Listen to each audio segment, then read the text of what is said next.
नमस्कार दोस्तों, कविता Yadav YouTube channel पर आप सभी का स्वागत है। संपूर्ण हिंदी विषय की तैयारी को आगे बढ़ाते हुए आज की क्लास में हम करेंगे हिंदी साहित्य के प्रमुख कवियों के अंतर्गत आने वाले आदिकाल के प्रमुख कवि चंद बरदाई से संबंधित महत्वपूर्ण बिंदु जो कि परीक्षाओं में पूछे जाते हैं। परीक्षा में पूछे जाने वाले कवि चंद बरदाई से संबंधित महत्वपूर्ण बिंदुओं को करते हुए आज की क्लास की हम शुरुआत कर लेते हैं। कवि चंद बरदाई जी का जीवन परिचय हम देख लेते हैं, क्योंकि जिस भी परीक्षा में हिंदी साहित्य संबंधी प्रश्न पूछे जाते हैं उनमें हिंदी साहित्य के अंतर्गत आने वाले प्रमुख कवियों से उनसे संबंधित महत्वपूर्ण बिंदु परीक्षा में हमेशा पूछे जाते हैं। तो इसी को ध्यान में रखते हुए हम हिंदी साहित्य के अंतर्गत आने वाले सभी कवियों के संबंध में उनके परीक्षा की दृष्टि से महत्वपूर्ण बिंदुओं को करेंगे। एनटीए नेट की परीक्षा हो या टीजीटी पीजीटी किसी भी स्टेट के अंतर्गत होने वाली हिंदी संबंधी परीक्षा हो या कोई और अन्य परीक्षा हो जिसमें हिंदी साहित्य से संबंधी प्रश्न पूछे जाते हैं, उन सभी के लिए क्लास हमारी मददगार साबित होगी। तो देख लेते हैं, शुरुआत कर लेते हैं कवि चंद बरदाई जी का जीवन परिचय। सबसे पहले देखते हैं आचार्य रामचंद्र शुक्ल के अनुसार। शुक्ल जी ने चंद बरदाई को दिल्ली का नरेश, पृथ्वीराज रासो का सामंत और राजकवि माना है। तो ये माना है शुक्ल जी ने चंद बरदाई को कहाँ का माना है? दिल्ली का नरेश और पृथ्वीराज रासो का सामंत और राजकवि माना है इन्होंने। उसके बाद देख लेते हैं अगला महत्वपूर्ण बिंदु महामहोपाध्याय हरप्रसाद शास्त्री जी के अनुसार। अगर हरप्रसाद शास्त्री जी के अनुसार ये पूछ लिया जाए तो चंद बरदाई जी का जन्म कहाँ हुआ? तो लाहौर में हुआ। तो माना जाता है चंद बरदाई जी का जन्म लाहौर में हुआ, ये माना है हरप्रसाद शास्त्री ने। और शुक्ल जी ने इनका जो जन्म है 1168 ईस्वी में माना। चंद बरदाई के जन्म के संबंध में प्रचलित जनश्रुतियों के अनुसार उनका और पृथ्वीराज रासो का जन्म तथा मृत्यु एक साथ हुई। ये माना जाता है, जनश्रुतियों के अनुसार ये माना जाता है कि जब चंद बरदाई जी का जो जन्म है और पृथ्वीराज रासो का भी जन्म एक साथ हुआ और इन दोनों की मृत्यु भी एक साथ ही हुई, ये माना जाता है। चंद बरदाई जी है पृथ्वीराज रासो के जो है राज दरबार में उनके साथ रहते थे, उनके सामंत के रूप में, राजकवि के रूप में उनके साथ रहते थे। जहाँ जहाँ पृथ्वीराज रासो जाते थे युद्धों के लिए, चंद बरदाई भी जो है उनके साथ ही रहते थे। उसके बाद बात करें आगे, अगला तथ्य देख लेते हैं। रासों में भी इस बात का उल्लेख है, जो रासो साहित्य है हमारा उसमें भी इस बात का उल्लेख है कि चंद बरदाई ने स्वयं को भट्ट जाति का बताया। अगर जाति पूछ ली जाए चंद बरदाई जी को किस जाति का बताया, तो भट्ट जाति का बताया उन्होंने स्वयं को। इसका नाम चंद बरदाई नाम से ये प्रसिद्ध भी हुआ। इनका नाम जो है चंद बरदाई से प्रसिद्ध हुआ। और पृथ्वीराज रासो के अनुसार बरदाई, अगर बरदाई का अर्थ पूछ लिया जाए पृथ्वीराज रासो के अनुसार, जो पृथ्वीराज रासो ग्रंथ है उसमें बरदाई का अर्थ क्या दिया हुआ है? तो बरदाई का अर्थ है चंद को देवी सरस्वती का वरदान प्राप्त था। तो ये बरदाई का अर्थ बताया है कि चंद को देवी सरस्वती का वरदान प्राप्त था। और चंद को जो 6 भाषाओं का ज्ञान था, यानी कि 6 भाषाओं का ज्ञान था। चंद ने यानी चंद बरदाई जी ने स्वयं पृथ्वीराज रासो का रासो में परिचय देते हुए ये लिखा है कि मुक्ति धर्म विशालकाय राजनीति नवम रस, अर्थात इस महाकाव्य में विशाल धर्म की उक्तियों, राजनीतियों और नव रसों का वर्णन तथा वह भाषाओं, पुराण और कुरान का मैंने कथन किया है। इन 6 भाषाओं में रुद्रट जो संस्कृत के विद्वान हुए हैं, और एक है वाग्भट आदि सभी ने संस्कृत, प्राकृत, मागधी, शोरसेनी, पेचासी और अपभ्रंश की गणना की है। ये आपको ध्यान रखना है। उसके बाद बात करें आगे, इन सभी भाषाओं में चंद प्रवीण थे। तो जितने भी ये हमारे संस्कृत के आचार्य विद्वान भाषाओं में प्रवीण थे, वे सभी भाषाएं जो हैं चंद बरदाई जी को भी आती थी, यानी कि चंद बरदाई जी भी उन सभी भाषाओं में प्रवीण थे। चंद को केवल कवि ही नहीं योद्धा भी कहा जाता था। और पृथ्वीराज रासो के सभी युद्धों में साय की तरह उनके पृथ्वीराज जी के जो है पृथ्वीराज जो चौहान हुए हैं उनके साथ, पृथ्वीराज के चौहान के साथ वे जो है यानी कि चंद बरदाई जी साय के साथ उनके साथ साथ रहते थे। अंतिम समय में वे पृथ्वीराज चौहान को जो गोरीबंदी बनाकर गजनी ले गया, तो चंद भी अपने आश्रयदाता के साथ वहाँ चले गए थे।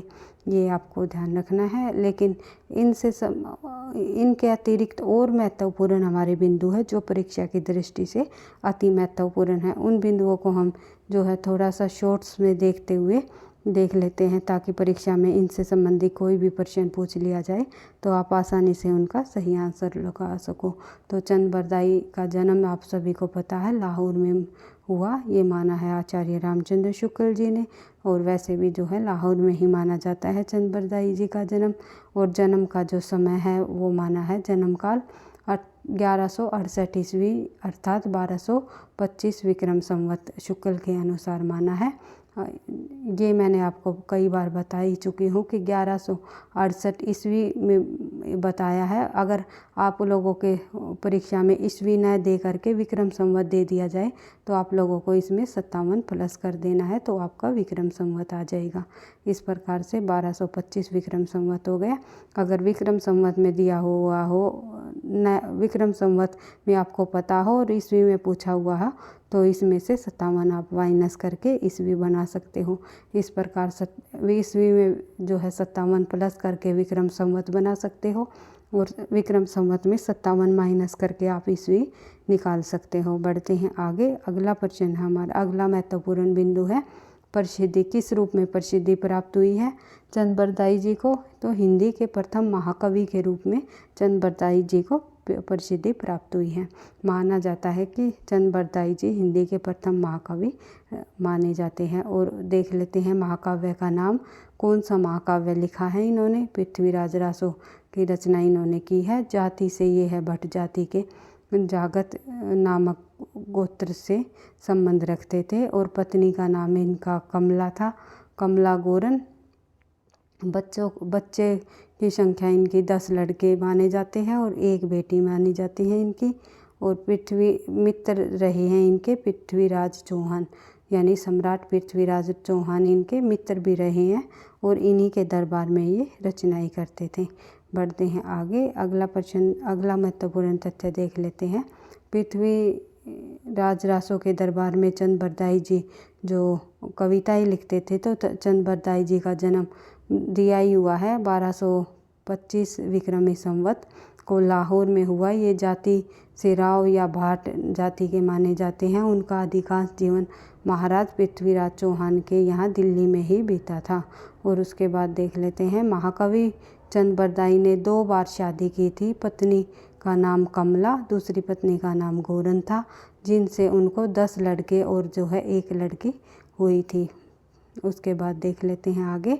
भारत के अंतिम हिंदू सम्राट पृथ्वीराज चौहान के खास मित्र थे, और साहित्य में निपुण होने के कारण सम्राट इन्हें बाद में अपना मुख्य दरबारी कवि भी नियुक्त कर देते थे। यानी कि सम्राट ने इन्हें बाद में अपना मुख्य दरबारी कवि भी नियुक्त कर दिया था। उसके बाद देख लेते हैं अगला तथ्य। कहा जाता है कि चंद बरदाई व पृथ्वीराज चौहान, पृथ्वीराज रासो इनके ग्रंथ का नाम है। तो बार बार पृथ्वीराज रासो निकल रहा है मुँह से, तो ये आपको ध्यान रखना है, इसके लिए मैं माफ़ी चाहूँगी भाई। तो पृथ्वीराज चौहान एक ही दिन में जन्मे और एक ही दिन उनकी मृत्यु हो गई थी। ये तथ्य मैं आपको पहले भी बता चुकी हूँ कि माना जाता है कि जनश्रुतियों के अनुसार पृथ्वीराज रासो और चंद बरदाई पृथ्वीराज चौहान जी और चंद बरदाई जी एक दिन जन्मे थे और एक ही दिन इनकी मृत्यु हो गई थी। महाकवि चंद बरदाई की मृत्यु के बारे में कोई प्रमाणिक तिथि नहीं मिली है, किंतु फिर भी रासो ग्रंथ में महाकवि चंद बरदाई की पंक्ति से इस बात का जिक्र मिलता है कि 1 थाल जन्म 1 थाल मरण। इस पंक्ति से हमें ये पता चलता है पृथ्वीराज चौहान और चंद बरदाई जी एक ही दिन जन्मे और एक ही दिन इनकी मृत्यु हो गई। ये आपको ध्यान रखना है। और बढ़ते हैं आगे। अगला महत्वपूर्ण तथ्य है, महाकवि चंद बरदाई 6 भाषा, व्याकरण, काव्य, साहित्य, छंद शास्त्र, ज्योतिषी, पुराण, नाटक आदि के विद्वान थे। मैंने आपको बताया था 6 भाषाओं का इन्हें ज्ञान था, जिसमें कि व्याकरण में भी वे निपुण थे और काव्य साहित्य भी लिखते थे। छंद शास्त्र के भी ज्ञाता थे, ज्योतिष शिक्षा भी इन्हें आती थी और पुराणों का ज्ञान भी था और नाटक आदि भी के विषय में भी ये विद्वान थे। बढ़ते हैं आगे, अगला तथ्य देख लेते हैं। जालंधरी देवी के इष्ट से अदृष्ट काव्य रचने में ये निपुण माने जाते हैं। और आचार्य रामचंद्र शुक्ल ने हिंदी साहित्य का इतिहास ग्रंथ में लिखा है कि चंद बरदाई 1225 में इनकी जन्म हुआ विक्रमी संवत और 1239 में इनकी मृत्यु हो गई। ये हिंदी के प्रथम महाकवि माने जाते हैं। चंद बरदाई जी को जो है आचार्य रामचंद्र शुक्ल ने हिंदी का प्रथम महाकवि माना है और इनका पृथ्वीराज रासो को हिंदी का प्रथम महाकाव्य माना है। ये आपको ध्यान रखना है। उसके बाद बात करें आगे, पृथ्वीराज रासो हिंदी के प्रथम महाकाव्य रहा। पृथ्वीराज रासो को इन्होंने हिंदी का प्रथम महाकाव्य माना है। उसके बाद देख लेते हैं आगे, अगला महत्वपूर्ण तथ्य। महान कवि आचार्य रामचंद्र शुक्ल ने स्वयं अपने एक काव्य हिंदी साहित्य के इतिहास में लिखा है कि चंद बरदाई हिंदी के पहले महाकवि है। इनकी रचना पृथ्वीराज रासो पहला महाकाव्य है और इसके उदाहरण भी हमें कुछ देखने को मिलते हैं। इस पंक्ति के माध्यम से हमें देखने को मिलते हैं कि पुस्तक जलहन हाथ दे चली गजन नर काजे, यानी कि जो पृथ्वीराज रासो इनका चंद बरदाई जी द्वारा लिखा गया ग्रंथ है वो एक अधूरा ग्रंथ भी माना जाता है, जिनको पूरा किया था इनके पुत्र जलहन ने। और पृथ्वीराज रासो के संबंध में कहा जाता है कि जलहन ने इसे पूरा किया। ये आपको ध्यान रखना है। बढ़ते हैं आगे, मिस्र बंधुओं ने इसे हिंदी का चासर कहा गया है। तो मिस्र बंधुओं ने चंद बरदाई जी को क्या कहा है? हिंदी का चासर।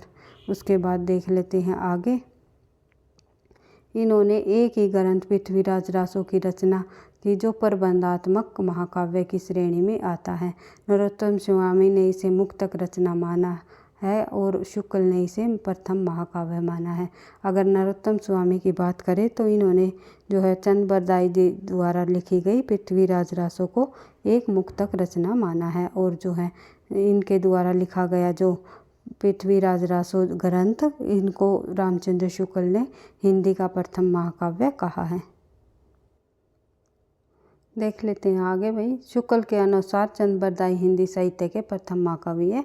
ये आपने देख ही लिया। इस रचना में यानी पृथ्वीराज रासो में 16,336 पद है। श्लोक वीर रस, एक सेकेंड भाई, इस रचना में इन्होंने यानी कि पृथ्वीराज रासो में जो है 16,336 पद अथवा श्लोक माने हैं और वीर रस या श्रृंगार रस, अनुप्रास और यमक अलंकार और छप्य छंद का अधिक प्रयोग हुआ है। इसके नायक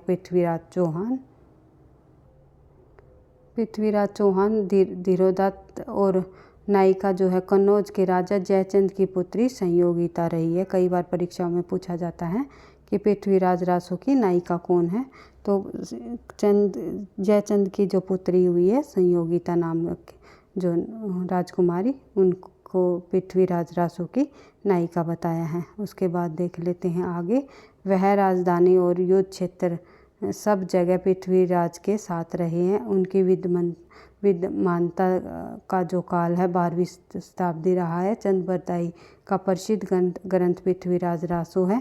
इनकी भाषा को भाषा शास्त्रियों ने पिंगल कहा है कि यानी कि अगर पृथ्वीराज रासो की भाषा पूछ ली जाए तो पिंगल भाषा माना जाता है, जिसमें कि राजस्थानी भाषा में ब्रज भाषा का पर्याय है। पिंगल भाषा वह होती है जो कि अपभ्रंश प्लस जो है ब्रज भाषा का मेल होता है, ब्रज भाषा। लेकिन साथ ही जो है इनकी जो पृथ्वीराज रासो भाषा है उसमें राजस्थानी भाषा भी देखने को मिलती है, ब्रज भाषा भी हमें मिलती है और पिंगल होने के कारण इसमें अपभ्रंश का तो मिलाव है ही, साथ में अपभ्रंश प्लस ब्रज प्लस राजस्थानी भाषा है। लेकिन ब्रज भाषा का अधिक प्रयोग किया है राजस्थानी भाषा की अपेक्षा, तो ये आपको ध्यान रखना है। और इसलिए चंद बरदाई को ब्रज भाषा हिंदी का प्रथम कवि भी माना जाता है। उसके बाद देख लेते हैं अगला प्रश्न, अगला महत्वपूर्ण तथ्य।